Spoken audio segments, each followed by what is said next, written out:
सभी युवा साथियों, गणतंत्र के पावन पर्व पर देश के कोने कोने से आए हुए एनसीसी के कैडेट्स ने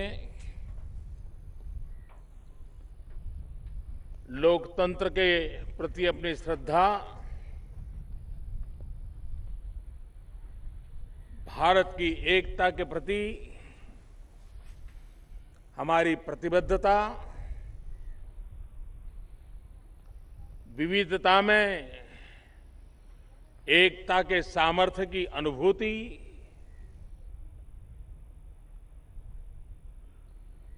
देश और दुनिया ने आपके माध्यम से महसूस की है। मैं आप सबको हृदय से बहुत बहुत बधाई देता हूं और भारत के उत्तम नागरिक के नाते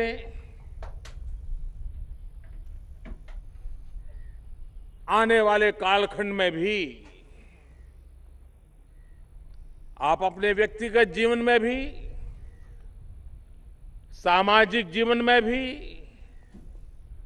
राष्ट्र जीवन में भी और मानवता के उच्च आदर्शों के प्रति भी वैसी ही प्रतिबद्धता,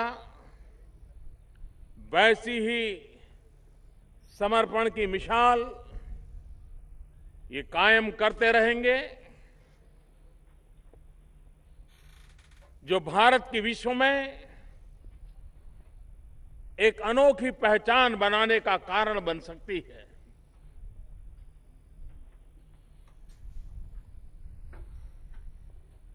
एनसीसी के कैडेट के रूप में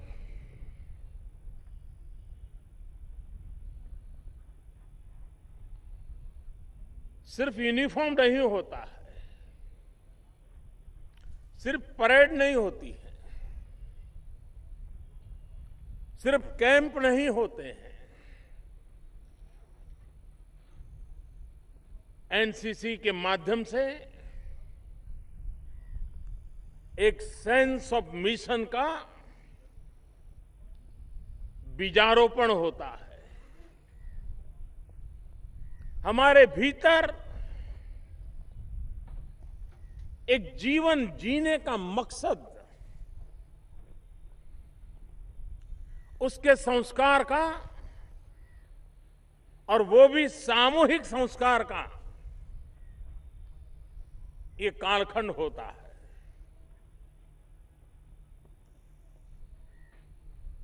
एनसीसी के कारण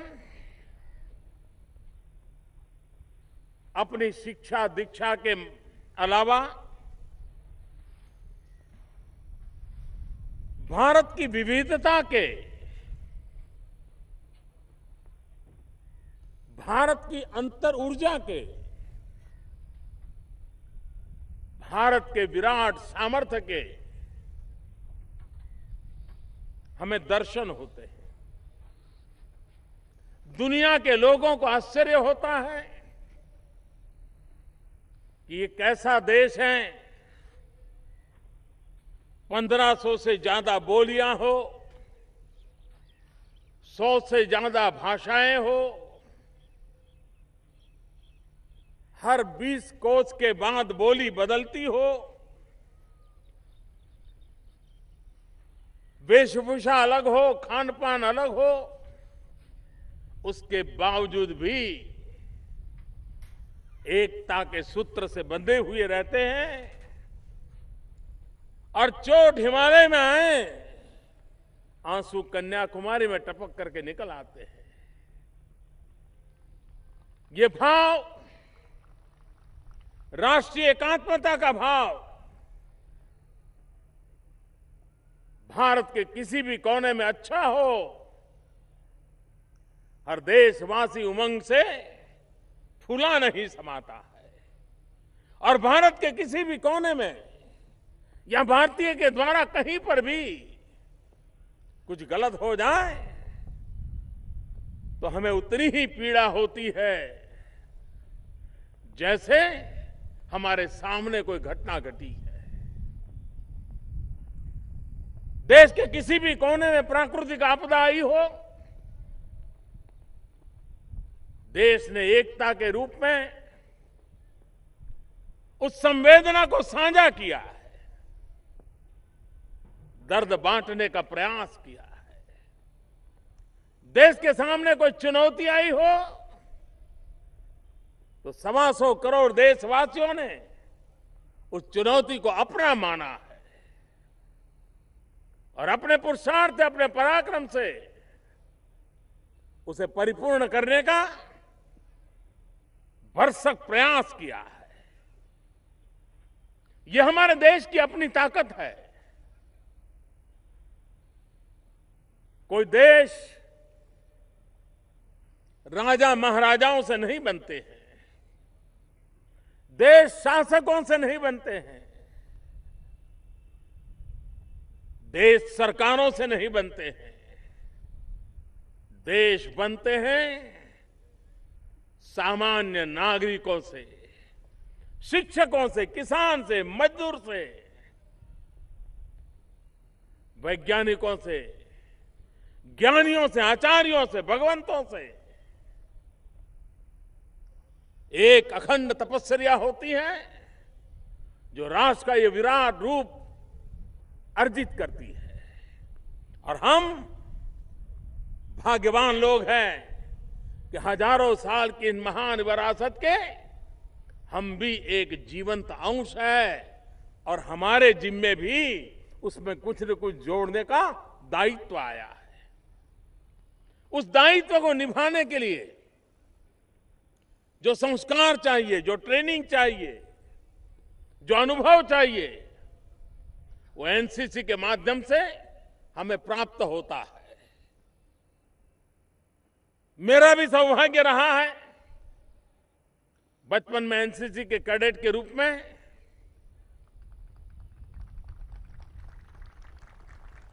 ये सेंस ऑफ मिशन,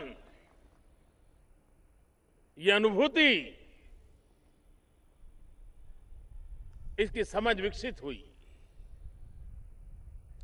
मैं आप जैसा होनहार नहीं था, उतना तेजस्वी कैडेट नहीं था और इसलिए मुझे दिल्ली की परेड में कभी मेरा सिलेक्शन नहीं हुआ।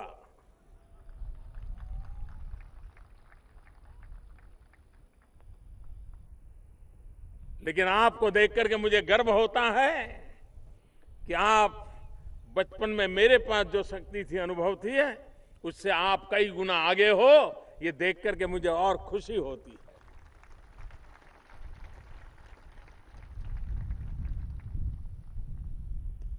और इसलिए ये भी भरोसा बैठता है कि आप में आगे जाने का सामर्थ्य भी मुझसे कई गुना ज्यादा है। ये युवा शक्ति में देश को आगे ले जाने का भी सामर्थ्य मुझसे भी कई गुना ज्यादा है और तब जाकर के देश के उज्जवल भविष्य के लिए आश्वस्त हो जाते हैं, निश्चिंत हो जाते हैं। एनसीसी ने, उसके कैडेट्स ने स्वच्छता के अभियान को अपना बना लिया। देश में जहां भी जाने का अवसर मिला, एनसीसी के द्वारा योजना पूर्वक स्वच्छता के अभियान को चलाया गया है। जिस संगठन के पास 13 लाख से ज्यादा कैडेट हो,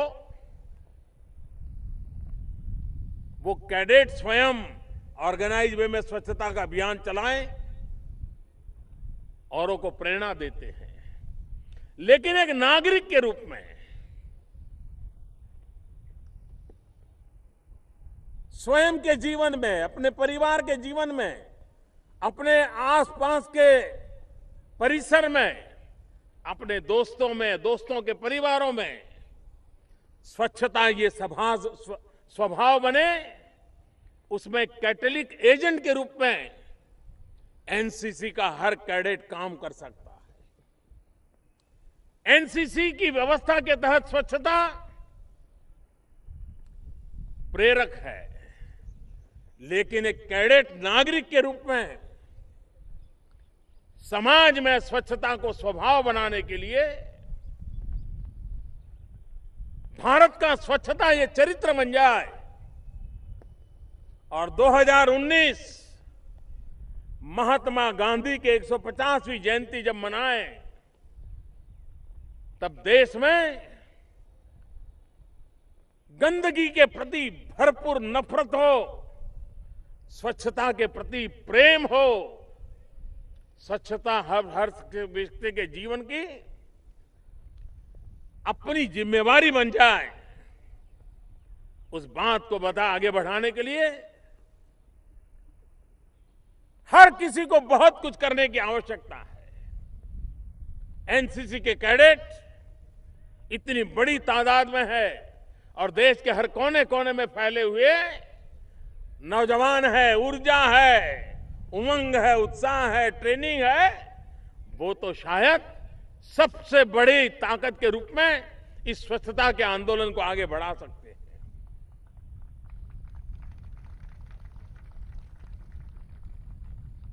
युवा मन और वैसे भी भारतीय मन टेक्नोलॉजी को बहुत जल्दी अडॉप्ट कर लेता है। जिस देश के अंदर 18 की उम्र से ऊपर के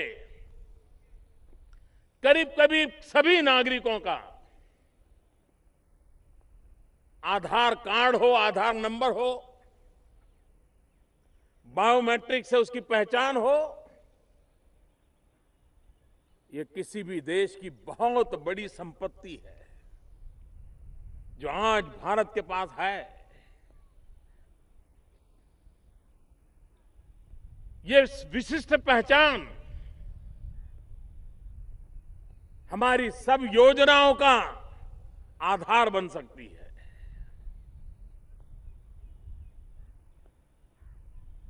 इन दिनों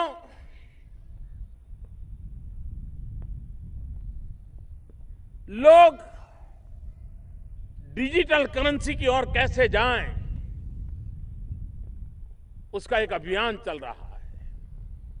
एनसीसी के कैडेट्स ने उसको आगे बढ़ाया है। नोट की छपाई से करने के बाद नोट को गांव-गांव पहुंचाना, अरबों रुपयों का खर्च होता है। एक एटीएम को संभालने के लिए 5-5 पुलिस वाले लगते हैं। और अगर हम डिजिटल की ओर चले जाएं तो देश के कितने पैसे बचा सकते हैं और वो पैसे गरीब को घर देने के लिए, गरीब को शिक्षा देने के लिए, गरीब को दवाई देने के लिए, गरीब के बच्चों को अच्छा संस्कार देने के लिए वो धन काम में आ सकता है। हमारे जेब से कुछ भी दिए बिना, खुद की पॉकेट से कोई अलग खर्चा किए बिना अगर हम देश में डिजिटल पेमेंट की आदत डाल दें, भीम ऐप, बाबा साहब आंबेडकर का स्मरण करते हुए भीम ऐप आपके मोबाइल फोन पर डाउनलोड करें और भीम ऐप से लोगों को कारोबार करने की आदत डालें, अपने परिवार के हर व्यक्ति को आदत डालें, जहां से हम खरीद बिक्री करते हैं उस दुकानदार को आदत डालें, आपको कल्पना नहीं हो गई उतनी बड़ी देश की सेवा आप कर पाएंगे। और हर हिंदुस्तान का नागरिक इस काम को कर सकता है। बदलते हुए युग में बदलती हुई व्यवस्थाओं को, और जब टेक्नोलॉजी ड्रिवन सोसाइटी है, तब भारत विश्व में कहीं पीछे नहीं रह सकता है। जिस देश के पास 65% जनसंख्या 35 साल से कम उम्र की हो, डेमोग्राफिक डिविडेंड के नाम पर दुनिया में हम सीना तान करके आंख से आंख मिलाकर बात करते हो, उस देश के 800 मिलियन यूथ अगर एक बार ठान ले कि अर्थव्यवस्था में इतना बड़ा बदलाव लाने के लिए हमें योगदान करना है, कोई कल्पना भी नहीं कर सकता है कि प्रधानमंत्री से भी ज्यादा या वित्त मंत्री से भी ज्यादा बहुत बड़ा काम हिंदुस्तान का नौजवान कर सकता है, बदलाव ला सकता है। एनसीसी ने भी इस जिम्मेवारी को उठाया है। मुझे विश्वास है कि वो इसे परिपूर्ण करते रहेंगे। एनसीसी के कैडेट्स देशभक्ति से भरे हुए होते हैं। अनुशासन इनकी विशेषता होती है। मिलकर के काम करना उनका स्वभाव होता है। कदम से कदम मिलाकर के चलना, कंधे से कंधा मिलाकर के चलना, लेकिन साथ साथ मिलकर के सोचना, सोच करके चलना, चल करके पाना, ये एनसीसी की विशेषता होती है। और इसलिए आज जब विश्व आतंकवाद की चुनौती को झेल रहा है, तब हमारी युवा पीढ़ी में समाज के प्रति, देश के प्रति अपनापन का भाव निरंतर जगाते रहना पड़ता है।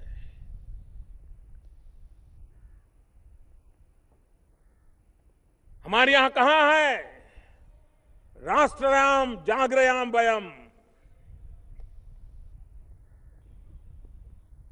निरंतर जागरूक। इसके लिए चौकन्ना रहना होता है। हमारे आसपास का कोई नौजवान कहीं गलत रास्ते पर तो नहीं चल पड़ रहा है, उसको रोकना होगा। जीवन में कुछ ऐसी बुराइयां तो नहीं आ रही है जो उसको तो तबाह करेंगे, उसके पूरे परिवार को तबाह करेंगे और समाज के लिए वो बोझ बन जाएगा। अगर हम जागरूक होंगे तो अपने अगल बगल के परिसर को, अपने साथियों को भी, भले वो एनसीसी में हो या ना हो, हम उसे भी जिस सेंस ऑफ मिशन को हमने पाया है, जिस जीवन के मकसद को हमने जाना है, उसको भी उसका प्रसाद प्राप्त हो सकता है और वो भी हमारी राह पर चल सकता है। मैं आज गणतंत्र की इस परेड में इतने दिन आप लोगों ने बहुत सी चीजें सीखी हैं, बहुत से नए मित्र पाए हैं, भारत के कोने कोने को जानने समझने का अवसर मिला है। बहुत ही उम्दा स्मृतियों के साथ आप अपने घर लौटने वाले हैं। आपके स्कूल कॉलेज के स्टूडेंट्स आपके साथ ही इस बात के इंतजार करते हैं कि आप कब पहुंचे और अपने अनुभव बताएं।